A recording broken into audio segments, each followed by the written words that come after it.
Well, it may be a rest day for the candidates tournament, but the daily puzzle knows of no such rest. Today we're commanding the black pieces, and a quick material count suggests we're down an entire piece. White has an extra dark squared bishop seatbelting our king.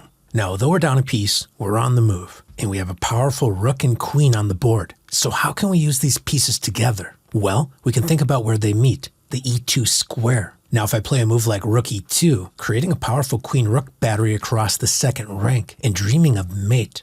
Unfortunately, it's not just our rook and queen that have a meeting point. Notice that white's rook and queen meet on f7, leading to a devastating mate. We can't capture the queen because the bishop guards the queen, which is also attacking our king, so it's mate. Now, although rook e2 is generally a good idea, we just don't have the luxury of making two moves in a row. But on the other hand, we moved the rook to e2, relying on the defense from the queen. We could also flip the roles, playing queen e2, confronting the king, and enjoying the protection from the rook. Now the problem here is the king is able to just slide away, and although we can confront the king one more time, the rook can simply serve as a shield, blocking our ambitions, or the king can run to h2. In either case, we just don't have a clear follow-up. Now if only our queen could impersonate a knight, it would deliver an attack against the king, enjoying the protection from the rook, and this would be mate. So how can we get our queen to this square? Well, there's two options, d1 or c1. If we move to c1, we need to look out for that annoying backward defense. The bishop would just capture our queen. So by process of elimination, we march toward our puzzle solution by first playing queen d1, safely attacking the king. And there's only one reply available, moving the king up the board. Now notice in this situation, we have two meeting points with our rook.